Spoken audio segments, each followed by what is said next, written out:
বিভিন্ন গ্রাম থেকে আগত সচেতন অভিভাবক মন্ডলী, আসসালামু আলাইকুম রহমতুল্লাহ। ওয়ালাইকুম সালাম রহমতুল্লাহ বারাকাতুহু। আপনারা দীর্ঘ সময় থেকে এখানে বসে আছেন। আমরা অনুষ্ঠানে আমার পরে অতক্ষণ মহাদের কথা বলছেন, এরপরে আপনারা যে যেখান থেকে আসছেন অল্প সংক্ষিপ্ত কথা শুনি। কারণ বেশিকা, যার কারণে একটু বিদ্যুৎ থেকে সবাই আল্লাহ রাব্বুল আলামিন বলেন, আল মালু ওয়াল বানুনা জিনাতুল হায়াতিদ দুনিয়া। সন্তান সন্ততি হলো ধন সম্পদ এবং সন্তান সন্ততি হলো দুনিয়ার সৌন্দর্য।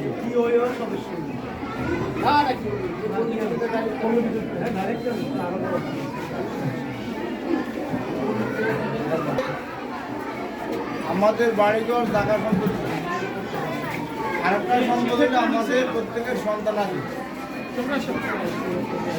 দুনিয়ার মানুষের চাওয়া পাওয়ার বস্তু হলো সম্পদ এবং সন্তান।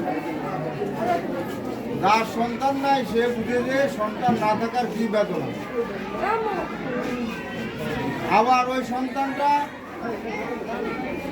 যদি সৎ সন্তান না হয়, তাহলে হওয়ার চাইতে না হওয়ার চাইতে হইয়া কি হয়েছে, বিপদ হয়েছে, হয় না এরকম?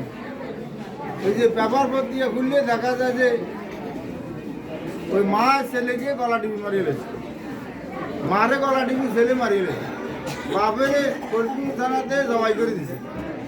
এরকম লম্বাসু ঘটনা হয় না? এই হত্যাকারী পিতা মাতার উপর আক্রমণকারী এরা কি সৎ সন্তান না কুসন্তান? এই কুসন্তান যেন আমাদের না হয়, এই জন্য আপনারা এখানে ভর্তি করাই দিলে গার্জিয়ানের দায়িত্ব শেষ হয়ে যায় না। এখানে ভর্তি করাই দেওয়ার পরে আপনাদের আরো কি আছে তাকে সুশিক্ষিত করে গড়ে তোলা পর্যন্ত আপনাদের অনেক কি আছে, অনেক দায়িত্ব আছে।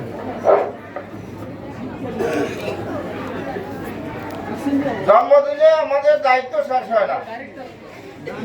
সন্তানদেরকে সৎ সন্তান হিসেবে গড়ে উঠলেই তখন আমাদের প্রত্যেকের একটা তৃপ্তি পায়। সম্পদ আছে, অনেক বড় লোক আছে, শিল্পপতি আছে, ছেলে গাঁজা খায়, তারপর মদ খায়, মাতলামি করে, তারপরে অনৈতিক কাজে অশ্লীল কাজে লিপ্ত হয়। এটা সুসন্তান না কুসন্তান? কুসন্তান। আমরা কেউ এখানে কুসন্তান বানাইতে চাই না। আমার ছেলে হোক মেয়ে হোক, চাই যে আমার ছেলে এবং মেয়েটা ভালো। আমরা গ্রাম পর্যায়ে এই মাদ্রাসা আপনারাও মাদ্রাসা, আমরা আপনাদের মাদ্রাসা। এই মাদ্রাসাতে আমাদের একটা কি আছে, সেতু বন্ধন আছে। আর সেতু বন্ধন হইল আপনার সন্তান, আপনার ছেলে মেয়ে। তো ছেলে মেয়েকে সবচাইতে মা বাবা বেশি ভালোবাসে। দ্বিতীয় নম্বরে সবচাইতে ভালোবাসে বেশি শিক্ষকরা, যারা পড়ায়। মা বাবার পরেই ওই ছেলে মেয়ে সন্তানদেরকে, ছাত্রছাত্রীদেরকে শিক্ষকরা বেশি ভালো জানে। আপনার সন্তান A+ পাইছে, সবার আগে শিক্ষক থেকে কি হবে, টিচাররা সবার আগে খুশি হবে মা বাবার থেকে। বুঝলেন এই কথাটা? তাহলে আবার এই অভিভাবকদের সন্তানদেরকে যে আমরা গড়ে তুললাম, গড়ে তোলার পরেও এক সময় দেখা যায় যে কিছু অভিভাবক কি করে, উচ্ছৃঙ্খল আচরণ করে, আমাদের কি করে পরিবেশ মাদ্রাসার মধ্যে আসি কেন্দ্রাম করে বিভিন্ন জায়গাতে। এগুলি কাম্য না।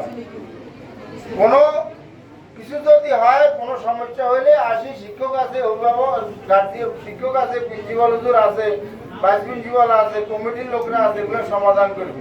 লাভ দিয়ে মাত্র টিচার আসি গত কয়েকদিন আগে এরকম একটা ঘটনা করছে। বুঝলেন এই কথাটা?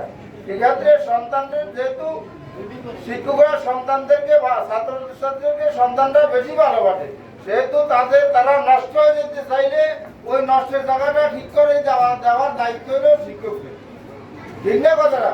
আপনার সন্তানের যদি আপনি অন্যায় দেখেন, তখন আপনি যেমন রাগান্বিত হবেন, তেমনি আপনার সন্তান যখন শিক্ষকের কাছে পড়তে আসে, তখন পড়তে গিয়ে যদি সন্তানের মধ্যে ত্রুটি বিচ্ছুরি থাকে, গাফলতি থাকে, তখন শিক্ষকরাও কি হয়, উত্তেজিত হয়। এই ক্ষেত্রে আমরা শিক্ষকরা বুঝতে হবে, আগের দিনের না বুঝার কারণে অনেকের সন্তান কি হয়ে যায়, কিছুদিনের মাথায় দেখা যায় যে ওই সন্তান দ্বারাই পিতা মাতা লাঞ্ছিত হয়। আমরা তো আমাদের সন্তান আমাদেরকে লাঞ্ছিত করে, এটা তো আমরা কেউ চাই না। তো সম্মানিত অভিভাবক মন্ডলী, অভিভাবকদের দায়িত্ব কর্তব্যের বিষয়ে অনেক কথা হয়েছে, তবে আমি আমার সংক্ষিপ্ত আমাদের লোকাল ভাষায় যে কথাটা বলি, সন্তানকে ভর্তি করা দিলে সে দাখিল পাস, আলেম পাস, কামেল পাস করবে না। তার পিছনে আপনি দৈনন্দিন বিন্দু বিন্দু বিন্দু বিন্দু বিন্দু ক্ষুদ্র ক্ষুদ্র বালিকণা বিন্দু বিন্দু জল গড়ে তোলে মহাদেশ সাগর রতন। তো এখন মনে করেন সন্তানরে আজকে পড়াইতে হবে, আজকের সবকটা যদি সে না আসে তাহলে তুই আজকের সবকটা কি সে অর্জন করতে পারছে? পারে না। এই জন্য সন্তান যেই কর্মদিবস আগে 6 দিনে ছিল সপ্তাহে, এখন সরকার 5 দিন করে নিছে, সময় কম গেছে। ওই 5 দিনের যেন একদিন আপনার সন্তান যেন মাদ্রাসাতে অনুপস্থিত থাকতে না পারে, এই ব্যাপারে একজন অভিভাবক, শিক্ষকরা যেমন তৎপর থাকবে তেমনি অভিভাবকরাও তৎপর থাকতে হবে। তো তার শিক্ষকরা অনেক সময়, ক্লাস টিচাররা অনেক সময় অভিভাবকের কাছে ফোন করে, ফোন করলে কে হ্যালো কে চিনি না, কথা বুঝলেন নাই? এগুলি একজন অভিভাবক, সচেতন অভিভাবক, শ্রেণী শিক্ষকের মোবাইল নম্বরটা তার মোবাইলে সেভ করে দিন। এই কাজটা করতে পারবেন তো আপনারা? ক্লাস টিচার যখন ফোন করার সাথে সাথে যেন আপনারা বলতে পারেন যে আমার অমুক ছেলের ক্লাস টিচার, অমুক মেয়ের ক্লাস টিচার না ফোন করে দিয়েছে, কি জানি কি আমার কি মেয়ের সমস্যা আছে। কিন্তু অনেক অভিভাবক টিচাররা ফোন করার পরে রেসপন্স পায় না, এটা অত্যন্ত দুঃখজনক একটা ব্যাপার।